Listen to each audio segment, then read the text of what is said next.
Hello guys, Radhe Radhe. कैसे हैं आप सभी। आज मैं लेकर आ गई हूँ करेले का भरवा।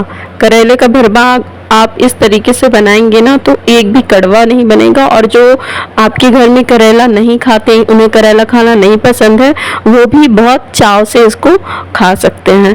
इसको बनाने के लिए हमने करेले को छील कर साफ पानी से धुल लिया है। अब एक कढ़ाई पर हमने पानी को गर्म करने के लिए रख दिया था। उसमें 2 चम्मच नमक डालने के बाद जो करेला धुल कर रखा था उसे भी मैंने यहाँ पे डाल दिया है।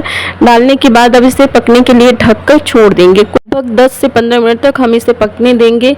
जब तक ये पक रहा है तो हम इसकी फिलिंग तैयार कर लेते हैं। फिलिंग तैयार करने के लिए यहाँ पे हमने 6 से 7 प्याज ली है और उसे बारीक चॉप कर लेंगे। यहाँ पे मिर्ची और अदरक का पेस्ट भी तैयार कर लिया है और एक तरफ हमने मूंगफली को तवे में रोस्ट कर लिया है। यहाँ पे मैंने देखा तो करेले भी पक चुके थे, तो उसे भी एक थाली पर निकालने के बाद छोटा सा कट लगाया है और जितने भी बीज इसके अंदर थे उसे हमने चम्मच की मदद से बाहर निकाल लिया है। सारे करेलों में इसी प्रोसेस को हमें करना है और बीज को बाहर निकाल कर फेंकना नहीं है, उसका भी यूज हम फिलिंग में करेंगे। अब उसी कढ़ाई पर 2 से 3 चम्मच तेल डालने के बाद मैंने यहाँ पे जीरा, सौंफ, अजवाइन और खड़ी धनिया डालकर उसमें जितनी भी प्याज कट करके रखी हुई थी उसको भी डालने के बाद रोस्ट कर लेंगे। यहाँ पे हम फ्लेम थोड़ा सा लो ही रखेंगे जिससे कि हमारी जो प्याज है वो धीमी आंच में ही और सुनहरा कलर आने तक पक जाए।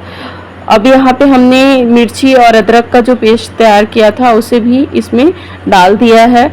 इसको डालने के बाद भी हम इसे अच्छे तरीके से मिक्स करेंगे। अब यहाँ पे 2 टेबल स्पून हल्दी powder, 1 table spoon ginger powder, 3 table spoon धनिया पाउडर डालने के बाद यहाँ पे 1 टेबल स्पून गरम मसाला का भी यूज किया है और इसे भी सबके साथ अच्छे तरीके से मिक्स कर लेंगे। ये सब मिक्स करने के बाद हम यहाँ पे फ्लेम को लो टू मीडियम में कर देंगे जिससे कि हमारा मसाला जले भी नहीं और जल्दी से पककर तैयार हो जाए। मूंगफली को रोस्ट करके हमने पीस लिया था उसे भी इसमें ऐड कर देंगे और इसके साथ साथ हम यहाँ पे 2 टेबल स्पून नमक डालकर इसे यहाँ पे हमने एक नींबू को कट करके उसका रस भी इसमें ऐड कर दिया है।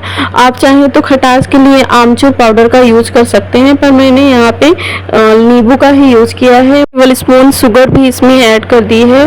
अब हमारा जो फिलिंग है वो पूरी तरीके से बनकर तैयार हो गया। तो एक प्लेट पर निकाल कर जो बीज हमने निकाले थे उसमें से उसे भी इसमें डालकर मिक्स कर लेंगे। अब इस फिलिंग को हम करेले के अंदर फिल करेंगे। इसी प्रकार से हम सारे करेलों के अंदर इस मसाले को फिल कर देंगे। इसके बाद मैंने उसी पैन पर मस्टर्ड ऑयल डालने के बाद ये सारे करेलों को उस पर रख दिया है। अब इसे ढककर हम कम से कम 15 से 20 मिनट तक पकाएंगे।